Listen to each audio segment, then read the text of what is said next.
Sudah penasaran kenapa gaji yang kamu terima setiap bulan tidak sama persis dengan angka di slip? Tenang, itu bukan karena HRD salah hitung atau sistemnya ngadat. Disitulah PPh 21 bekerja, yaitu pajak yang diam-diam numpang lewat sebelum gaji kamu mendarat di rekening. Apa sih PPh pasal 21? PPh pasal 21 adalah pajak yang dikenakan atas penghasilan yang kamu terima sebagai karyawan, tenaga ahli, atau penerima penghasilan lainnya. Setiap kali kamu dapat gaji, tunjangan, lembur, bonus, atau THR, perusahaan wajib menghitung dan memotong pajaknya dulu. Jadi, kalau gaji kamu terasa kurang, itu bukan karena manajemennya pelit. Memang PPh pasal 21 sedang melakukan tugas negaranya. PPh 21 sebenarnya adalah kewajiban pribadi kamu sebagai wajib pajak. Bedanya, perusahaan yang membantu menghitungkan dan menyetorkan. Jadi, kamu tinggal menerima bersihnya saja, walaupun bersihnya kadang bikin mikir. Komponen penghasilan yang masuk dalam hitungan.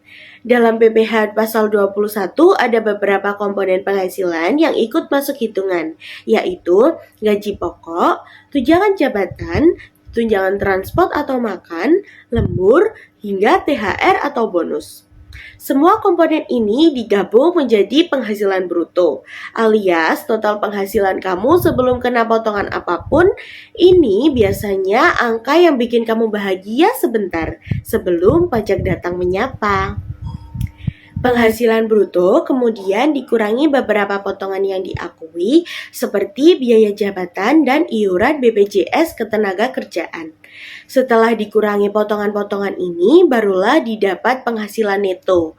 Angka yang mulai realistis tentang berapa sih penghasilan asli kamu setelah kelonggaran standar.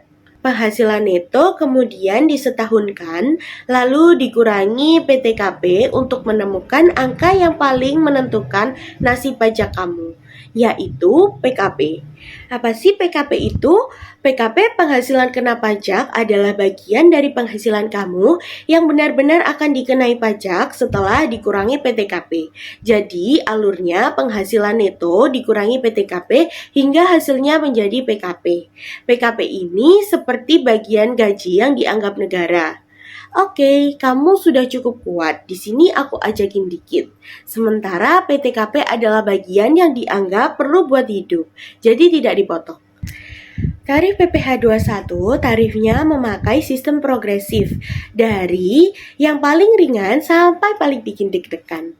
Yang pertama, tarif 5% untuk PKP hingga 60 juta. Yang kedua, 15% untuk 60 juta sampai 250 juta. Yang ketiga, 25% untuk 250 juta sampai 500 juta. Yang keempat, untuk 500 juta hingga 5 miliar. Dan yang terakhir, 35% untuk di atas 5 miliar. Semakin tinggi PKP kamu, semakin naik level tarifnya. Ibarat sambal nih ya, gaji naik itu senang, tapi tarif pajaknya ikut tambah pedas. Kenapa potongan PPh 21 bisa berubah? Potongan PPh 21 jarang benar-benar stabil, alasannya bisa banyak. Ada lembur tambahan, dapat bonus atau komisi, menerima THR, dan juga ada perubahan tunjangan. Status PTKP berubah, misalnya menikah atau punya anak. Ada koreksi dari perusahaan, jadi kalau kamu tiba-tiba potongan pajak naik, jangan panik dulu. Bisa jadi kamu baru dapat rezeki tambahan bulan itu. Cara menghitung PPh 21, yang pertama gabungkan semua penghasilan hingga penghasilan menjadi penghasilan bruto. Yang kedua, kurangi biaya jabatan dan BPJS hingga hasilnya menjadi penghasilan neto. Yang ketiga, setahunkan penghasilan neto. Yang keempat, kurangi PTKP hingga hasilnya menjadi PKP. Yang kelima, hitung PKP menggunakan tarif progresif.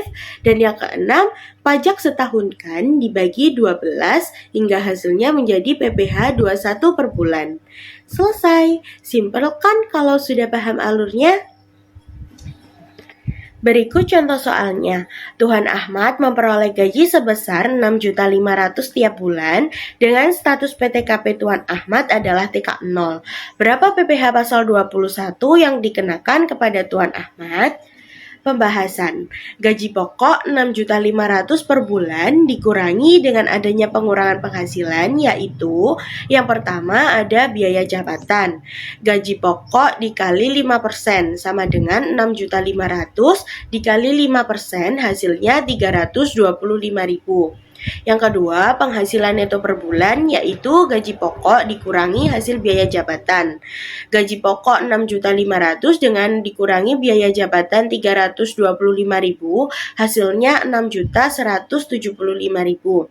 Kemudian penghasilan neto disetahunkan. 6.175.000 dikali dengan 12 bulan, hasilnya 74.100.000. Dikurangi PTK 0, yaitu 54 juta. Jadi, penghasilan kena pajak atau PKP 74.100.000 dikurangi dengan 54 juta, hasilnya 20.100.000. PPh pasal 21 terhutang per tahunnya 5% dikali hasil PKP sama dengan 5% dikali 20.100.000, hasilnya 1.005.000. PPh pasal 21 per bulan yaitu 1.005.000 dibagi dengan 12 bulan, hasilnya 83.750. Mau belajar cara menghitung PPh 21 dengan baik dan benar, memahami slip gaji, dan menguasai perpajakan yang dibutuhkan di dunia kerja? Yuk gabung ke ITEPIS. Di sini kamu bakal belajar dari dasar sampai mahir dengan materi yang relevan, ringan, dan mudah dipahami. Bye-bye.